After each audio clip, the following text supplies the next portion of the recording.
Hi, welcome back to Hot Topics Live podcast. I'm Kia. If you don't know me by now, I'm a coach. I've been coaching since 2019, but enough about me. Let me tell you about my guest. Okay.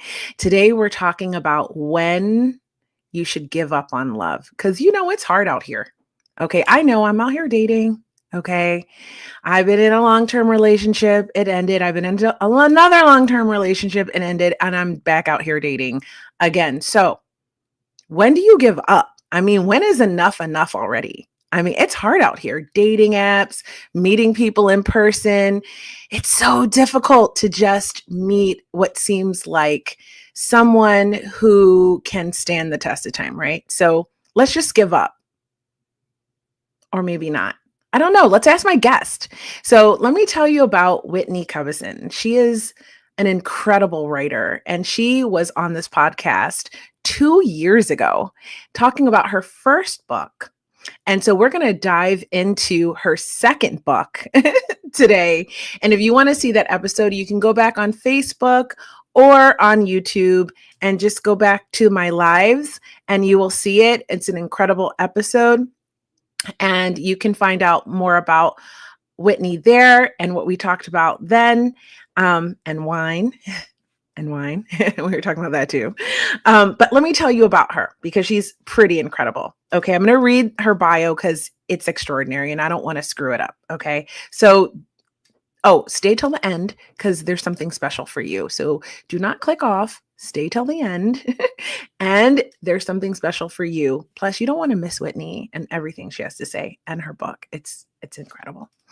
Okay, so Whitney Cubbison is a dual American and French citizen living in Paris since 2009. I feel like I should join her maybe. Paris is sounding real good right about now. Okay, so she grew up in Texas and California, graduated from UCLA with a degree in French. She started her career in communications, working for high-tech PR agencies in San Francisco, and eventually joined Microsoft, where she worked for 16 years, 13 of which from the Paris office. First of all, shout out to women in tech. That's all I'm going to say. Enough said. Enough said. Pioneer. This is a pioneer right here. Okay. I'm just saying. All right. During that time, she held various international roles that encompassed public relations, employee communications, executive speech writing, and social media. She earned her French citizenship in early 2022 and left Microsoft in the summer of that year to focus on completing her first novel, Will There Be Wine? The story, while fiction, was deeply inspired by Whitney's own experiences as an expat, divorcee, living in Paris and trying to navigate the cultural minefield of dating, facts, in a foreign country. I can't even imagine. So it was released in on January 16th, 2023. So a fantastic book. You'll have to check it out. It's a standalone. So you can read that one and then read this one, or read that one and come back and read this one later, but read them both. She had such fun writing that one that she decided to write the sequel, which became Will There Be Love? Her own search for love is ongoing, as is mine. So she's hoping this title will manifest someone great for her. A girl can dream. Yes, we're going to dream. These girls are going to dream. And with that, welcome to Whitney. Hey, Kia. Thanks so much for having me. It's such a pleasure to have you back and to see you live from Paris. Live from Paris. It's a sunny, beautiful day and spring day in Paris today. So, can't complain. You gotta love spring in Paris. So, love it. Tell me. You have written another book, Will There Be Love, as the search continues for a suitable partner. Oh, it's so pretty. I love that. Thank you. There it is. So first of all, tell us where we can get it. Sure. It's available on Amazon. If you happen to be in Paris, it's at the Red Wheelbarrow bookstore in Paris. And otherwise, it is on Amazon globally in both print and Kindle. Amazing. So you wrote Will There Be Wine, which is great. I still remember some of the horror stories from that book Yeah. of dating, right? And I think everybody, both men and women, really could identify with that, but definitely the girls, I think. And Yeah. and so tell me, what inspired you to get back out there and start writing again? Yeah, no, it's a great question because to be honest, when I finished the first book, I was not sure that I had a second one in me. Mhm. But about 8 or 9 months after I published that one, I was on a beach in Sardinia with a girlfriend having a chat. And she told me that her parents never told her that they loved her. And as a result, she has a hard time saying it to her partner and her kid. And I was so just like blown away by that because I grew up in a household that was full of love, that it really just got my head spinning about the damage that we can do to each other as humans in relationships, whether familial or romantic or friends or whatever. And it really just got me thinking about love in all its forms: platonic love, romantic love, familial love, all of these things, and how our experiences, our lived experiences, impact who we become, how we show up in relationships. And once my head was spinning on this, I was like, there's a story here. I have to write it. And I did. It was a crazy fun experience.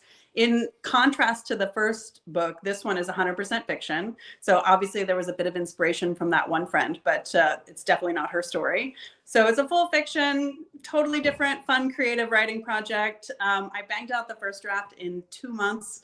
I was just like, it poured out of me, and it was so much fun. Yeah, I just came out last week. And so I'm thrilled to have it out in the world and to be talking to you about it.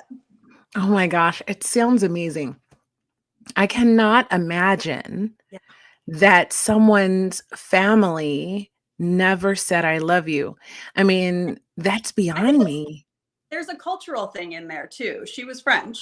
But I think it's not, I'm not saying that that's a French thing. I think that there are differences between US culture, other cultures. Sometimes it's cultural, sometimes it's not.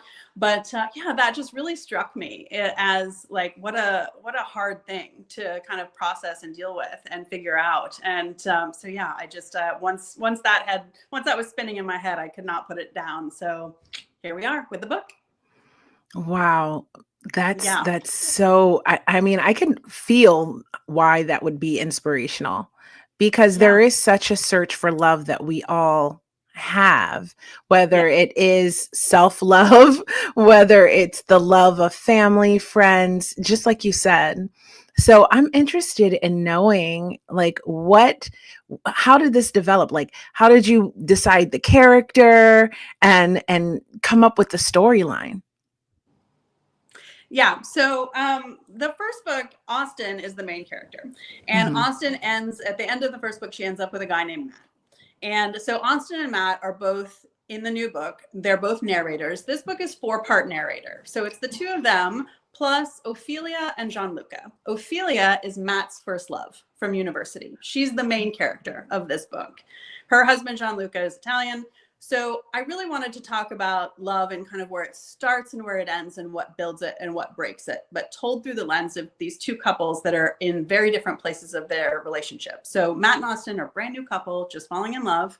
And Ophelia and Jean-Luc are 12 years married, 2 kids, and you know from the prologue that he's having an affair. So relationship in crisis.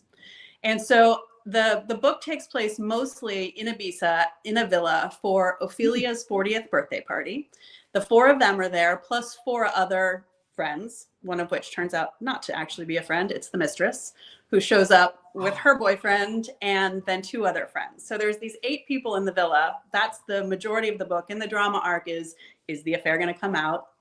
Spoiler, yes. And if so, when, and what's going to happen as a result. So it's a real kind of just discussion about love in all its forms in this little, enclosed thing. It all happens over most of it. The book happens over the course of a weekend in a fabulous villa in Ibiza, where I happen to spend a week every summer. So I knew a thing or two about Ibiza and how to bring those settings to life. And so it starts and ends in Rome. Gianluca's Italian, Ophelia's British. They live in Rome.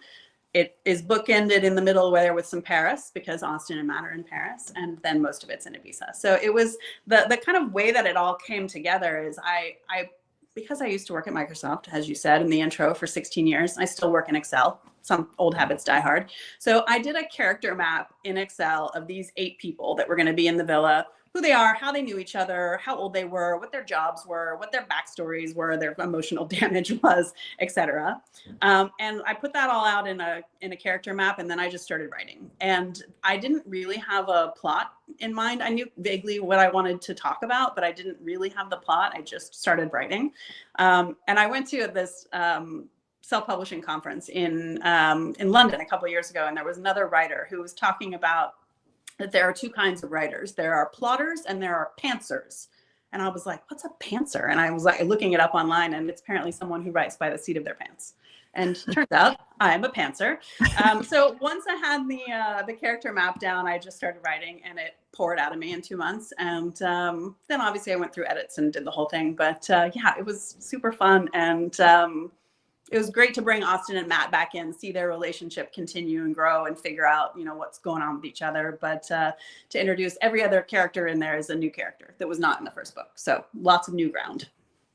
So definitely why you can read this one and not necessarily read the first one, but you totally should. Yeah. It's absolutely a standalone. But there's a few, like Austin's girlfriend characters from the first book come back and make some cameos in this one. And so it's, you'll get a little bit more out of the second one if you've read the first one, but if you haven't, that's okay too. That's so amazing. I just think it's so incredible the time and detail and effort it takes to map out all of these characters, build out their backstories, and then create like this whole scenario where they have these interactions over a weekend. It almost sounds like a movie. Well, listen, if the movies, if Hollywood calls, I'm not going to say Netflix. Hey, Netflix. Apple does good stuff. I did write it to be a little bit cinematographic, like that with that in mind. I think all good writing sucks you into the place. You have to have a real sense of place, which is why people write from, in scenarios of where places they know. Like my first book was mostly in Paris because it's where I live. I picked Ibiza because it's a place that I know, and it's a place that I can bring to life because I've been there. And I started and ended the book in Rome because, frankly, I just wanted an excuse to go to Rome and to do some research. I'd been there before, of course, but I did go a couple extra times just to, make sure I was doing that part justice. So, have some wine, some good food, research. Very important. Yes. Yeah. So I wondered if you would read a little bit from the book, and then we can dive into just like some girl talk. Yeah, I would be happy to. So I picked a little passage for you. There's one little piece of setup that I'm gonna, because as it's 4-part narrator, the chapters are pretty short. They flip between everybody's perspective. So there's one little end of one chapter that I'm gonna read you that sets up 2 chapters later, the good part. So here's the setup. They're in the car. They've just gotten to Ibiza. And Rosalie, who's one of the other characters, has just met all of these folks for the first time. And she's observing Matt and Austin and their new coupledom. So the first line goes from Rosalie. And she says, "Let me guess, 4 months together?" "Well spotted," Matt said, sounding impressed. You two reek of love. It's revolting," Rosalie teased. Jack's laughter filled the car as he smacked the steering wheel. "Ignore her. She's French and currently hates men and love and anything resembling a relationship." "I don't hate men or love," Rosalie corrected. "I'm bored of men and think life would be entirely more satisfying if we didn't insist on putting romantic love at the top of the hierarchy. But I'm not here to rain on anybody's love parade." Okay, so that's the tee up. So then fast forward 2 chapters. They are sitting around the table in the evening in Ibiza, and this is Matt's perspective. And so here he starts. He tuned back into the conversation as Austin asked Rosalie, In the car, you said something about how life might be more satisfying if romantic love wasn't so important. That intrigued me. Can you elaborate? Matt immediately focused, trying to understand Austin's curiosity. Rosalie tucked her legs under her on the bench, sighing deeply. You know the saying, it takes a village? Austin nodded. Sure, it's an African proverb popularized by Hillary Clinton. Oui, it's about raising children and how you're not supposed to have to meet all of your kids' needs alone. But I think it applies more broadly, Rosalie said, pursing her bright red lips. My idiot ex-boyfriend was great at lifting heavy objects and giving me orgasms, but he couldn't meet my emotional needs. Amusement flickered across Austin's face. Lifting heavy objects and orgasms are important work. Matt waited for her to look his way, and when she did, they exchanged a silent smile. I'm good at both, he conveyed with his eyes. You definitely are, hers replied. He felt the look all the way to his core. Oblivious to their exchange, Rosalie continued. Of course they're important, but I stayed with him longer than I should have because my friends filled in the gaps in his emotional intelligence. Ophelia leaned in, clearly curious. So why'd you break up, if it's not too personal, I mean? It's fine. I left him because he was stuck in the 20th century, expecting me to cook, clean, and do all the other household shit, Rosalie groaned. I like taking care of people, but at some point, I realized he was taking me for granted, and that I couldn't accept. Matt noticed Ophelia glance briefly at Gianluca, recognition flashing across her face, before returning her gaze to Rosalie and silently nodding her understanding. Austin stirred the fruit in her sangria with a metal straw. But if he'd helped out more with the housework, you would have stayed with him, even though he didn't meet your emotional needs? Rosalie popped a piece of manchego into her mouth, chewed thoughtfully, then swallowed. My retirement fantasy is to live in a villa like this one in the south of France with friends who all take care of each other. A kind of sustained platonic love amongst friends feels more realistic to me. Platonic love sounds all cozy and fluffy, but I need sex, Jack interjected emphatically. And you get that from Luis, which is great, Rosalie replied. But is there something you don't get from him that a friend could provide to make life richer? Scratching his head, Jack looked stumped. Like what? Matt was glad Jack asked, so he didn't have to. Rosalie shook her head, exasperated. Every year after your birthday, you call me frustrated because Luis didn't plan it exactly how you wanted. What if you stopped expecting him to and let a friend handle the planning? Austin's finger shot up. My friend Liz gives her husband an Excel sheet ahead of her birthday listing a series of highly specific acceptable options for plans. He gets to pick, so she still gets a surprise, but it's always a good one. Liz sounds exceptionally practical, Jack said. I can dig it. Yes, but it's wildly unromantic, Austin argued. Isn't it special when someone knows you so well, they can surprise you with a perfect gift? And maybe it's something you didn't even know you wanted? Matt shook his head. In my experience, people are bad at reading minds, and we've all had to pretend we liked a gift that we hated. Rosalie grinned at Austin. That spreadsheet is genius. We should stop expecting our partners to be everything all at once and recognize their strengths and weaknesses, and surround ourselves with people who help us live our best lives. How many fewer divorces might there be if we could all live with our friends and just date our spouses on the weekend? It's an idea, Ophelia laughed. However, perhaps one better suited to couples without children. Heads nodded around the table. Oh, I love that. Yeah, that's my vibe. Okay, so definitely a lot of interesting things, like a lot of dialogue that brought up very interesting points, I think, and that little segment that you read for us. Thanks. And it really got me thinking about That's the point. yes, right. Like it really got me thinking about expectations that we have for our partners and how those expectations can lead us to suffering. Yeah. And I agree that it does take a village to make a relationship work because you need a support system of friends around you. And I love to have my friends help my partners plan my birthdays so that everybody gets it, everyone's happy. And my friends love to do that and they're good at it. So there's a lot there that I think people can really, mull over and think about and maybe take some of those ideas to help improve their relationships as well.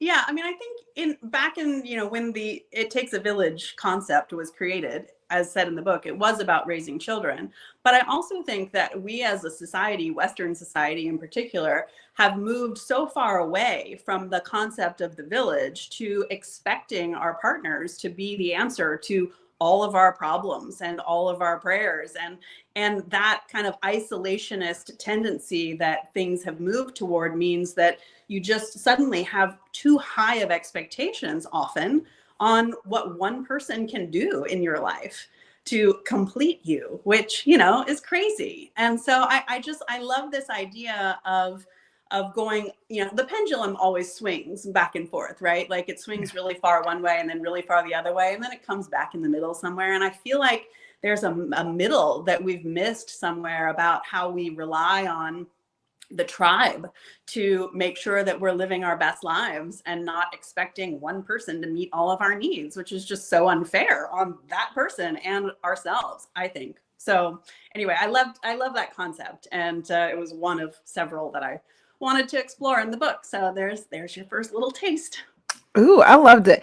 And I'm so interested and I guess in agreement with what you just said there. Because as we are looking for love, I'm doing this whole sort of limited series side podcast spinoff of Hot Topics Live called Dating After Divorce, right? And yeah, and I think one of these things that I consider when I'm talking about my experiences is pressure and how a partner, especially men, because a lot of my audience is men, so I always consider them and what their experiences are as well. And I think as the male, right, women tend to put a lot of pressure on them, especially because we're sold this Disney fairy tale storyline from the time we're born, basically, to be this princess and have this prince that's like completely flawless and a hero and like and everything. And we put so much pressure and expectation on our romantic partner that sometimes it can just kill the romance itself. Yeah. Yeah. And I mean, I think that kind of adjustment of expectations is a hard thing to do because it involves being honest with yourself, which a lot of people are quite bad at, about what you really want and need out of your life and out of your partner and out of just the way that you find joy in the day to day. And I think, there is that kind of idealized version of, oh, the Disney princess who the man just comes and takes care of everything. But at the same time, since we've grown up watching Disney princess stuff, women have become so much more empowered to, be the breadwinner, to be the one in charge of everything, to not need anyone. And so if you don't need the prince, then like, what's he good for at the end of the day? And so then there's like this kind of conflicting thing because men, I think, fundamentally are wired to want to be needed, which I totally get. But then, if you find these independent women who are like totally have their life handled, they're like, but now what do I do? And so I think we're in this like weird generation kind of sandwiched between a couple of different paradigms of what people expect, both men and women, from their relationships. And it's hard to navigate that sometimes. I agree. And something else you read really got me thinking too. And it was about how she was taken for granted because she was doing all these traditional wifely roles and she began to feel taken I was going to say just now taken advantage of. Just like think about that because it kind of goes hand in hand that that expectation, because something else you just said was now women, and I'm a woman of the 90s, right? We were all girl power. We were all women can do whatever guys can do. I can ask a guy out. I can earn the bacon, fry it up in a pan. Okay. Also never let you forget you're a man, that kind of thing. That was like literally one of the ads I remember from being a young woman. And it said something like that. And that was like the mentality, like girl power, we can do anything. We don't need men. We're totally equal. But at the same time, we started doing these things and creating these independent lives. But also we have that traditional, we also came from that traditional, we're young enough to remember the traditional stay-at-home mom and have Yep. that taught to us too. So can cook, can clean, can do all these things, taught that that's what a woman's role was. But now we work. And so I think somewhere along the way, it got to the point where the expectation for women was to go to work, to be 50-50, to pay half of everything, but also to come home, to cook, to take care of the kids. And it's like a 24-hour job. You work two jobs, Yeah. 24 hours a day, and you contribute financially. And it began to feel like, I think for a lot of women, just to clue you guys in who may not know this, that it's like, why? I'm better off on my own. This is why you see all these women who are single with cats and happy, right? Exactly. Because they're like, if I have to do everything, I don't want to have to take care of somebody as well. Yeah. Right? Because it's more work. Or I don't want kids because that's 3 times more work. Because you do Exactly. have to take care of your husband, you have to take care of your kids. These are all different roles. And then maybe you're the CEO of a company or a manager or whatever your role is. Yeah. And, Working. also at some point, like I'm 49. So, you in this age group, you have, kids that I don't have children, but many of my friends do, but you have kids that you're still taking care of. And then your parents are getting older. So you're supposed to be taking care of them too. And you're in that sort of sandwich generation where you're taking care of everybody. And at some point you're like, wait a minute, who's taking care of me? Mm-hmm. and yeah, it's hard. It's there's a lot, like this moment in society with all of these kind of paradigms colliding means that's a question that I think a lot of women are starting to ask themselves, like, what is this all about? And where's the, and I think that's part of why you're seeing that like trad wife thing come back, where they're like, Yeah. no, want somebody to take care of me. And I totally get that, especially right now. Like you can see I've got a broken elbow. Like, where's somebody to take care of me right now? That would sure be nice. But one of the things that I talked about in the first book was the difference between needing someone and wanting someone. And as a man, I would think, and I'm not a man, so maybe I'm wrong, but I would think that it would be so much more rewarding to be wanted by someone who doesn't need anything than to be needed by someone because she doesn't have a better option. And I think that kind of dynamic between being wanted and being needed is something that I think a lot of people struggle with too. So I don't know. It's interesting times. I agree. Yeah, I've been seeing this trad wife trend and I've done both. So I have some knowledge in both of those because, like I said, I grew up. And we're the same age, by the way. So Yeah, that's it. I know that you feel that whole '90s thing and how we were all girl power and we don't need men and stuff. But I have learned in my soft girl era that I'm in that it is important to need a man and have him feel needed and wanted, right? But not necessarily need him in the way that there's so much pressure on him. There's so much, you don't have a better option, Right. that kind of need. Because Yeah. I've seen those relationships too, and they always end up in a disaster. They Yeah. always end up in a disaster. It One of the other things that I talk about in this new book is that back in the day, marriage was a business arrangement, right? Like you sold off your daughter to the man who was going to take care of her life and pay for her life, and that was just like you gave the dowry and the husband took over, and that was just the way that business worked, and nobody really expected love in that arrangement. If you got it, you were lucky, but nobody expected it. And now with this, like the Gen Z is like, I expect to get everything out of life that I want. And so there's something kind of in between where they're like, okay, well, and this is on the dating subject. I mean, I'm still on the apps and doing all the things. And on the apps, there are so many more choices for what you want on the apps today than there were when I started on the apps some number of undisclosed number of years ago. But like now you can say like, I want monogamy. I want ethical non-monogamy. I want an open relationship. I just want to have fun. And it's just loud and out there with all of these different things that you can totally legitimately want. And I think even a decade ago, it was not okay to want some of those things. And so it's just like a really interesting moment where, because I think that of the Gen Zs in particular have this sense of entitlement on some level about, I deserve happiness, which our mothers and grandmothers certainly didn't have. Like, that's shifting a lot of things too. And it's just a really interesting conversation about expectations and hopes and what you want from your life.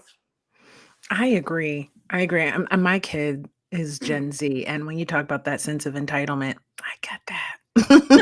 So, but honestly, too, like speaking again about the traditional roles and wanting everything, right? I think they are onto something there, because I do think you should want everything. You should go for everything, and I Yeah. think you should keep looking until you find, if not all of what you want, most of it, right? I don't Yeah. think you should settle, especially for partners, and especially with the apps and there being so many choices. And now, we're well past COVID times. So you can go out and you're meeting people in person again as well. Yeah. And you have all of these options and ways to meet people and make connections. And I just think it's such a good time to keep looking for love, Yeah. you know? I think the challenge now is that, especially in the app thing, is you can always keep swiping to find the next person. And so people's attention span has been reduced to that of a fruit fly. Mm-hmm. And what used to happen is, you met the people that were around you, and that was it. Those were your choices. And so you were probably more prone to give someone a little bit longer of a chance to warm up a little, to see if maybe it could be something. And now you're like, I didn't totally love him next.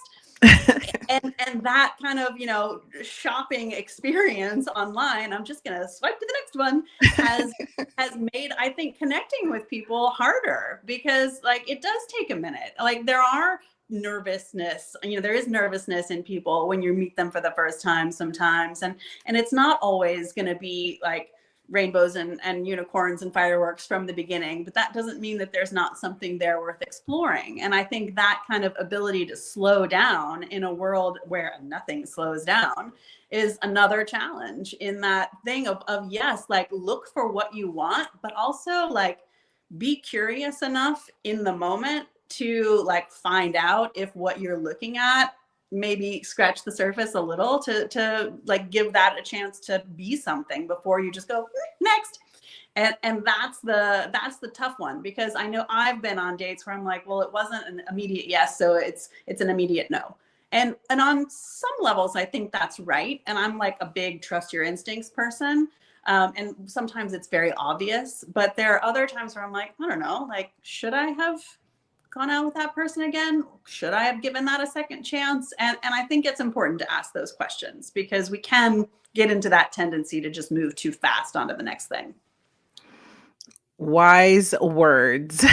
I'm gonna say, when I started on the apps, and I talked about my little limited series, Dating After Divorce, and I think it was the very first episode I did. I said, I like the apps. It feels like shopping, right? So, Yep. boy, was I new at it. But yes, it does tend to feel a little bit like shopping, and it is so easy, especially for women. I met a gentleman, and he asked me, he said, do you just get inundated with guys on the apps? Is that what happens to women? And it was like such a genuine, curious question. And so I was like, well, I guess a little bit, but I do get a lot of people that, reach out, so, but I don't feel overwhelmed. But I don't know what every woman's experience is, right? Yeah. So I do find that it is easy to just not give people chances. It is easy to just go, okay, it's not an immediate yes. And that, I think, is what the work is challenging yourself to actually give people a little bit of a chance. I mean, to set up your guidelines and parameters for how you want to move forward and what feels really safe for you and best for you, but to also give people time, and to give them a chance. And something that I learned over this year of me dating was also to step out of my comfort zone a little bit, because I have a type, right? And to try to date out of my type Yeah. and give people chances that way as well. I think it Yeah. goes for men too. I think so too. And in the real life meetings that I've had with people that I've really been into, there's two that I have in mind in particular. I would have said no. I would have swiped no on both of them had I seen them on an app. But Mm. both of these two guys were like, just the personalities on these guys were so incredible that I was like, oh my God, I could just fall in love with you so easily. And I wouldn't have given them a chance.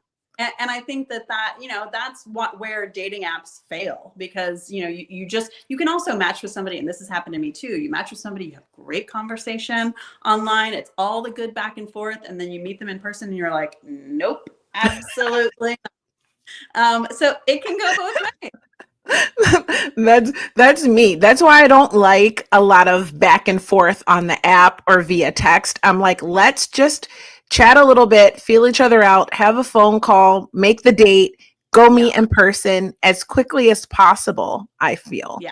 Because I mean, although I have had people be like, I want to meet you, let's meet here. And I'm like, whoa. Like, that's a little bit, like, I need a little bit of a happy medium there, Yeah. So it's interesting. A little bit of romance, would you? Yeah, it's interesting. And I mean, I like the confidence though, and I like that people want to meet in person, because I definitely have come across people who want to be a pen pal, and I'm like, what are you doing? Like, why are we? It's been like, how long are we going to be just texting back and forth before you like work up the courage to invite me out on a date? I can't, So meeting people in person though is very different, because I don't know. I am still very much in favor and prefer being out and having a man approach me, and talk to me, because I love that confidence, and it's just a different energy. It is. And I've been living in France for 15 plus years now. And I've talked to a lot of French guys about this. And the whole Me Too movement actually scared the bejesus out of a lot of French people, especially with regard to American women, because it was such an American thing where they're like, ooh, I don't want to, like, you're gonna, slap me or sue me or whatever. I like compliment hair, it's like they get very paranoid about what that means and where those lines are. And so that plus I think people's ability to interact with other humans has decreased, because people are so attached to their phones or other screens all day, every day, that they have just lost some of that ability to socially connect. And especially Gen Z that kind of grew up behind a screen, especially those that were in college during COVID. Like, I have nieces and nephews that are in this kind of age range, but it's like, they just don't know how to interact with each other. And so, even in my age range, there's people just don't dare to approach as much anymore as they used to before the apps. And I think you're seeing kind of a counterculture swing against the apps now because of this, where people are like, this isn't working. Like, I want some other way. I want to bring back that meeting people in real life thing. But I found it very challenging here, because here it's like cafe culture and everybody's sat down at their cafe table with their friends and nobody really talks to the people at the tables next to each other. Cliquish. Yeah. Like in the UK and London, it's pub culture where everybody stood up at the bar and they're all chatting with each other. And I think it's so much easier to circulate, whereas here it's cafe culture and everybody's there in their little like bubble. And so it's just really, it's unusual for that kind of meeting people in the wild thing, which is such a shame, because I think everybody misses that. I'm going to agree with you too. And I will say this is something that I learned a couple of years ago. I used to be a person who never went anywhere without my girlfriends. Like, I have such a great girlfriends group. Right. And so I'm about that Golden Girls life. Right. Like, so we just have these great girlfriends and we do a lot of things together. And then one year I was like, I think I was going to an event in Los Angeles, and none of my LA friends could come out with me and to go to this event. And I was like, well, I'm going. And I literally, this was like, I want to say maybe 2021, was the first time in my life that I ever went anywhere by myself. Good for you. And I went 2 nights in a row alone. I met so many people. I actually had a boyfriend from that. I met a guy, came up to me, was an actor, came up to me, and I ended up dating him for a while. And the thing is like, I would never normally do that. And that's kind of what switched it in my mind. Was I was like, because I wasn't in my own little bubble with my friends, and I'm Yeah. also like sort of the mother hen of the friends too, right? Like I'm the one that makes sure everyone's safe and everyone's like, and everyone feels included, right? So I'm this girl who's sort of making sure everyone's okay the Yeah. entire time we're out. And instead of having to like worry about everybody else or just be really involved in our own fun conversation and very much not aware of the world, like in our own bubble. Yeah. This time I was out, I was engaging with people, I was meeting people, I was present and available to be interacted with by Yeah. new people. And Yeah. it was extraordinary. It was like life changing for me. Literally, I love doing things alone now. And I always meet the best people. I met that boyfriend I had. And then I met a girl, my friend Dawn, shout out to Dawn.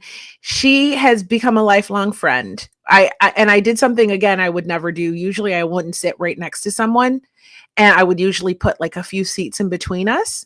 And I sat right down next to her. She was sitting alone, and we just became friends. Her birthday is literally the day before mine.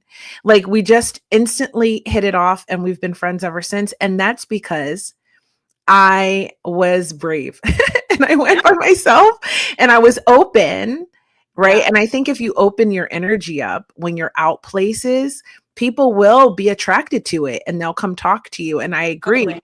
People are tired of the apps. They want to meet in person. And I Yeah. encourage any men, Gen Z or otherwise, that are listening to this to approach women. It's a skill that you need. Learn how to do it, and you'll be light years ahead of the competition. Yeah.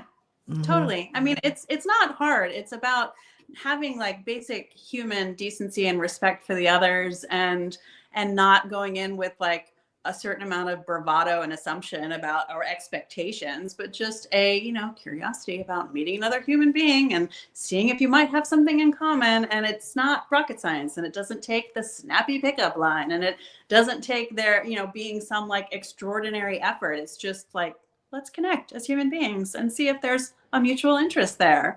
And the fact that so many people have lost that skill is just like scary and a real shame, but it's not hard to get it back. I agree. And you know what? That actor that I dated, how he approached me, he said hi. Yeah. I mean, groundbreaking. Right? Right? That is how that whole thing, a whole like 6 or 8 month relationship came from hi. Yep. There's the kiss expression. Keep it simple, stupid. Yeah, I love that. So I want to say that, you know what, I love all of the advice that always comes when you're a guest on this podcast. Last time we talked to guys about their profiles and how they should fix them and improve them. And hopefully that helped a lot of people. And this time I think a big takeaway is you should never give up on love, but you maybe try doing it by meeting people in person and keeping it simple and giving people chances, more time to see if there could be a connection or a connection could grow instead of just swiping. I Yeah. love all of that, you know? Yeah. I think the other thing for me too, like, I've been single for a long time, and as I'm a romantic, I'm a wild romantic. I just wrote a book called Will There Be Love? Obviously, I'm a romantic. But I also, despite not having found the right person for me for some number of years, I also feel like my life is very full. And that's because love for me comes in many forms. I have amazing girlfriends. I have like this found family that I've created. I think as an expat, when you live far away from your actual family, you create your found family. And so you create that what you need. And that's, again, about kind of knowing yourself and knowing your own needs and hopes and dreams and expectations. And maybe it's not in the idealized Prince Charming kind of romantic form that you had hoped for, but that doesn't mean that your life is without love. And I think recognizing that and saying, hey, I've got this a beautiful, amazing, love-filled life, despite not having a partner, is also something that you, I think, need to kind of take time to be grateful for and aware of. That then, you know, like one day when he finally shows up, and I still believe he will, I still believe he's out there somewhere, like that's just the cherry on top, right? Like, great, fabulous. But it doesn't mean I'm sitting around in the meanwhile moping, going, I don't have love in my life. Yes, I do. It's just in a different form. And I think, yeah, that's important to recognize as well. I feel like that might be the most important thing to recognize. Yeah, totally. Because that energy of moping, I don't have love in your life, is oftentimes what keeps it out. And then the desperation to find it when you do meet people sort of repels them. Yeah. And you know, I'm a divorcee. I never wanted kids. I feel very lucky to have already been married and to not have that biological clock ticking thing. And so I know that there's a lot of women who are, you know, desperately wanting to start a family, who are desperately looking for love in that way. And that's a different challenge. And I totally recognize that, you know, my circumstances are quite different. For that, like, I was lucky to never be in that position.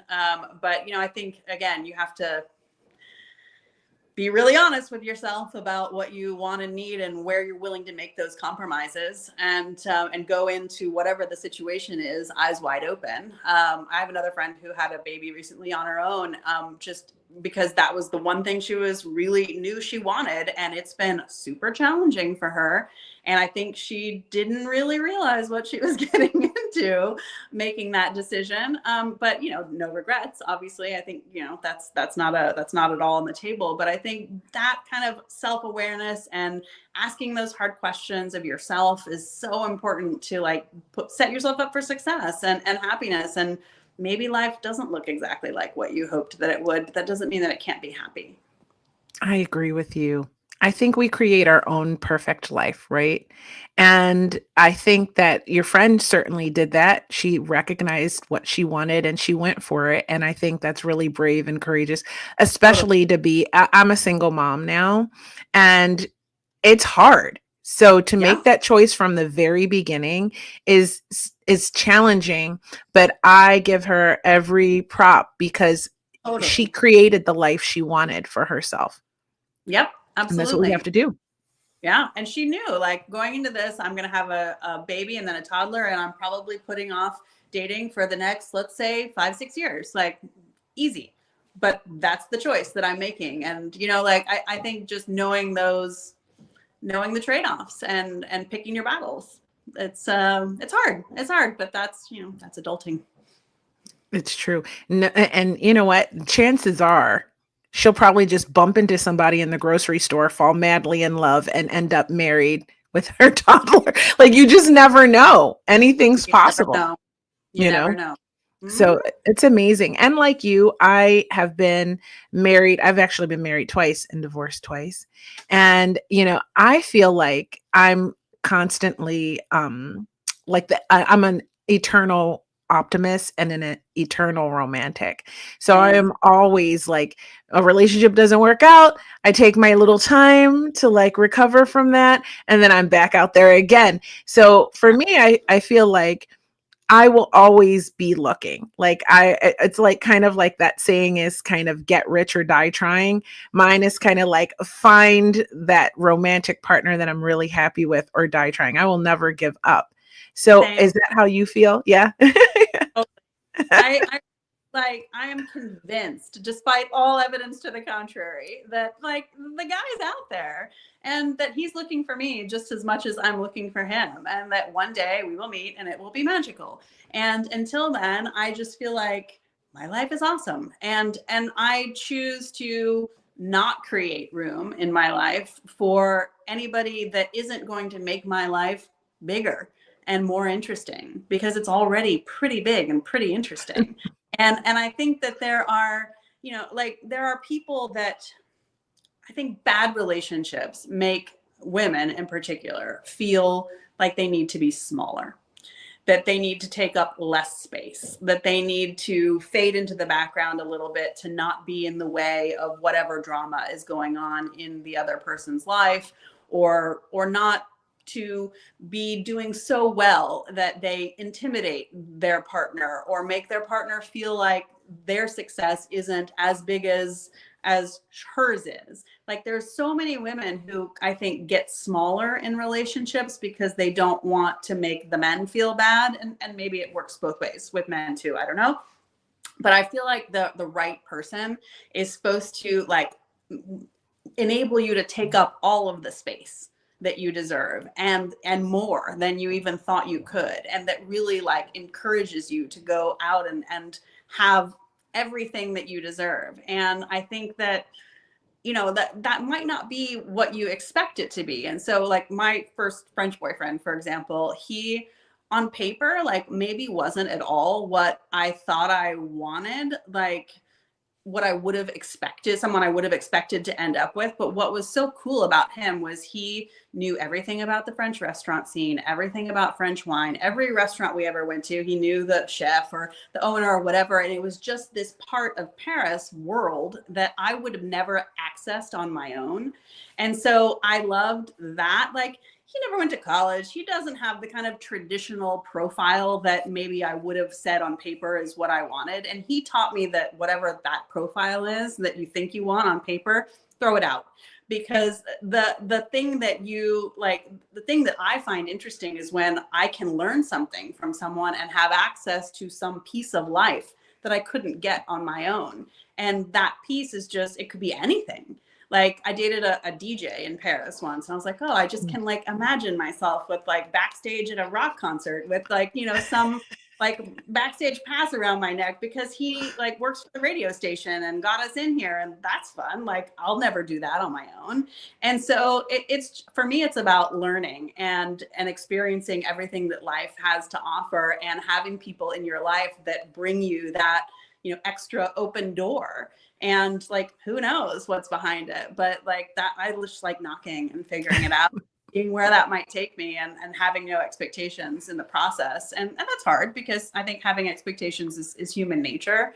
But I think that kind of curiosity about life is the key to being happy in the end is, just getting out there and letting life kind of wash over you and see what it brings.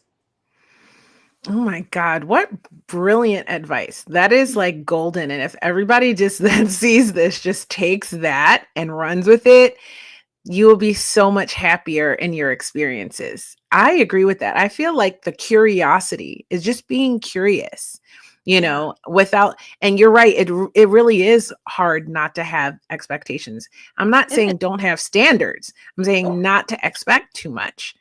Hold your standards, hold your boundaries, but be open, and have these experiences that you would maybe wouldn't have had. Yeah. It's And I great. think there are certain expectations that you should have, being respected, being, all of the things that are like the basic fundamentals, like have the expectations, but not about like the person that is going to give you those basic things might just not be who you think it's going to be on paper. And that's okay. And that's exciting and how fun to be surprised by life in a good way. There's so few surprises left in life. And I love surprises. Surprise me. I'm about it. So, you know what? There's one thing that you said earlier that I wanted to go back to too. And it was that when you started dating Frenchmen, they were kind of nervous about dating an American woman with the Me Too movement. And in my experiences with dating, men are still very nervous about how to proceed with women, whether they should be gentlemanly, whether they should open a door, whether they, and I really think that each woman is different, but for the most part, I think we still want those things. I think we still want to be treated, very nicely, very, very gentlemanly. Like I love a guy to open a door, get my seat, or help me with my coat, or hold my hand or stand on the outside of the street. Like I'm very into those things, and I think a lot of women are. So Yeah. I think that's part of it too, is for men to be less afraid to do that for women, but to even ask them, like to be curious about that, and not just to close down to, well, women, me too ruined women. And like, because that's valid in some regards for some women, and these things have happened, but not Yeah. every guy is that guy that did that stuff, right? And so Yeah. if you're not, then don't worry about it. Just like be a gentleman. And I think most women really do appreciate that.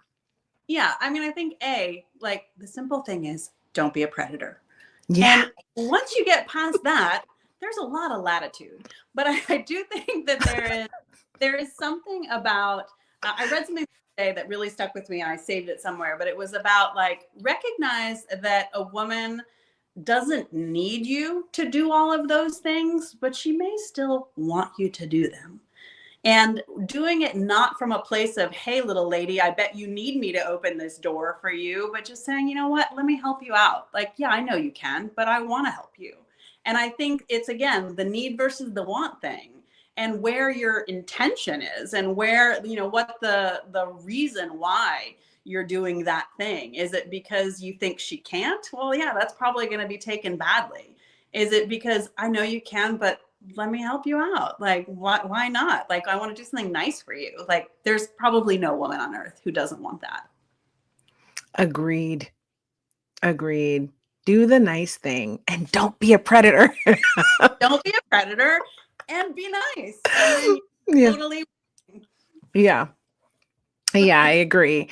It's an interesting time, like we were saying earlier, where women are more like the trad wife thing is more prevalent these days. And like I said, I've done both, and there are aspects of both types of lifestyle that are really good. Yeah. But I think for me, I think women feeling appreciated for the work that they do, but also women appreciating men for the things that they do, can Yeah. go really far in enhancing every relationship. Yeah. And you know what? It's funny that you bring that up, because one of so the Austin character in the book, that's very much based on me. She's in this new relationship. She's falling in love. And, backstory, I haven't been in love in a really long time. So I'm writing this from the perspective of basically me saying, okay, well, so the character is they're in an apartment, they're hanging out, and he like picks up the trash bag and starts to take the trash out for her. And she's like, oh my God, I love this man. And then she's like, wait, do I love him, or am I just grateful that he's taking out the trash? Because like nobody's done that for me in so long. And how do I know the difference? And that's like a big thing for her, of like, what is love versus gratitude? And I'm going to read it. I did a quote. It's a Victor Hugo quote that's at the very beginning of the book that I also quote in the book. And the quote is, you can give without loving, but you can never love without giving. The great acts of love are done by those who are habitually performing small acts of kindness. Oh my God, I love that. And you know what? I went through this period of time where I was watching a lot of dating coaches and, assimilating information I've never been a big dater before, right before this time period in my life. And one of the coaches, and unfortunately, I don't remember who it was, but they said, when you are looking for a partner and you're asking them what their love languages are, always look for the one that says acts of service. Mm-hmm. That's the kind, especially of male partner, that you want as a Yeah. woman. And I think men like that too, but generally women do acts of service. It's like sort of hardwired in us, Yeah. especially like, the doing the cooking and cleaning, the things that those of us that do those things do, right? And I think that appreciation for both of those things. And Yep. I think that is definitely part of love. Yeah, and that whole acts of service and all the love languages stuff, it's in this book too, because I totally agree that like the acts of service, there's another thing later, which is another act of service when she decides that she actually really does love him, where she's like, is it that, or is it that I actually really love him? And it's a I think from a like nervous about falling in love perspective, you ask yourself all these questions like, how do I know? When do I know that it's right? And I guess the answer is, when you know. But asking yourself all those things is important along the way, and checking in with yourself and being like, am I just grateful that he's taking out the trash? Like, that's pretty. Maybe it's both. Maybe it's both. Take the trash out and I will love you. I'm just kidding. But I am so grateful to you for being a guest on Hot Topics Live. Your book is amazing. I need to read it from cover to cover. It is such a book that I would read. So good. I encourage everybody to check it out and just buy it and share it and tell everybody about it, because I think it sounds good. I love the clips. The little bit of research I've done on it already was amazing. And you're just a brilliant writer. And I think you really have like your finger on the pulse of a whole bunch of themes around love for multiple generations of people. I hope so. I really appreciate the opportunity. It was super fun to write. And like I said, it just was out last week. So brand new, very excited to have it out in the world. If you buy it, if you read it, if you like it, tag me on Instagram. You can see the little handles right there. I love seeing people's feedback on it. And it's such a pleasure to chat with you again, Kia. Oh, the pleasure was all mine. And I just want to encourage everybody to go and follow you on Instagram so that they can get the book, see where to get it. It's also in the description of this episode below. But, you can go and follow her and support her art. Art is so important these days more than ever. And so go check out the first book, too. It was very, very good. So I love these. It's just such a good book. Like both of them, they're just so well done. Fun. You know what? That's the word I'm looking for. They're fun, easy reads. They're really entertaining. And so I encourage everyone to get it. Reviews from the first one, which I love. She said it was light. It was lighthearted, but not. It was lightweight, but not lighthearted, or lighthearted but not lightweight. That was it. Lighthearted but not lightweight, where it's like fun and easy read, but it actually, hopefully makes you think a little bit too. That's what I was going for. And I think all these topics are kind of universal, and everybody can do with a little bit of, introspection and reflection on these and what it means for them in their lives. Facts. And I love that at that little villa in Ibiza, there's going to be drama that pops off. So let's not forget that. I think it should be called a thromance, a thriller romance, because the lead up to that unveil is there's some thromance in there. I like that. Okay, that's a whole genre. Like there should be a whole genre of TV programming and everything about that. So I love it. Hit her up, Netflix. Yes. So thank you so much, Whitney, for being a guest. It's always such a pleasure to have you on and to chat with you and to hear your writing and to support your art. Like you're just amazing. Thank you so much for having me. It was really fun. So with that, I'm going to put you in the green room. If you have time to wait for a proper goodbye, I'm going to wrap up the show and I'll see you in just a minute. Okay. So, wasn't she fantastic? I told you you would enjoy that. If you did not watch from the beginning, you need to go back and watch from the beginning, okay? Because she read excerpts from the book and you're going to love it. Very good stuff. So, we've reached the time of the show where I do something very special for you. Before I do that, I want to give a shout out to my sponsor, Eris Health, and also Mental Health Code. So go and follow Mental Health Code on Instagram and support mental health, because you know what? It's really important to, especially during this time where people are suffering and dying, and we want to support and encourage people to get help when they're struggling. So Mental Health Code will help you do that. Also, if you like pretty pictures and you like pinup, then I have been in 7 magazines. This is one of them. And you can find out all the information on my pinup and follow my pinup journey on Instagram. I'm on Instagram and TikTok for both podcasts and my pinup. So you can follow me here. Okay. Go follow. And now we're going to do a little message from you for you, just for you. We're going to play a little card game. Soul Truth Self-Awareness card deck, because we all could be a little bit more self-aware. So what I want you to do is take a deep breath. Okay, take a deep breath with me. Maybe even close your eyes for a second and, center yourself. Go into your heart space, as they say. And I'm going to shuffle up some of these cards. One is going to fly out. That is going to be a message for you, just for you, for being one of my hotties and supporting the podcast and making it to the end of the episode. So let's see what your message is for today. Shall we? Oh, that was fast. Okay. So you have this card. It says, how can I be more flexible right now? And I think that really ties into the message of giving people a chance and being more flexible in how you meet people, whether it's online or in person, taking that chance to go up to somebody or giving somebody a little bit more of a chance before you swipe off of them or unmatch, right? So how can I be more flexible right now? Take what resonates, leave the rest. What are you trying to control?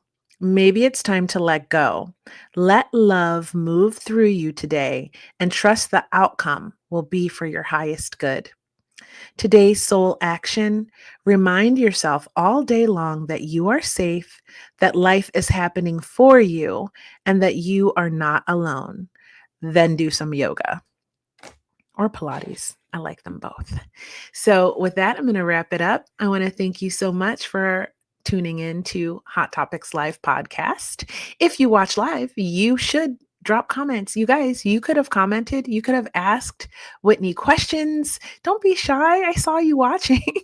And also subscribe. Okay. So you can leave comments if you watch live. So you should totally set your notifications so you know when I'm come live, because half the time I don't even know when I'm coming live for this or for the Dating After Divorce series, which I will be back with a new episode with my friend Fouad, the male and female perspective on dating. We're discussing breakups and how to break up, do's and don'ts, next week. So you'll want to tune in for that. So set your notifications.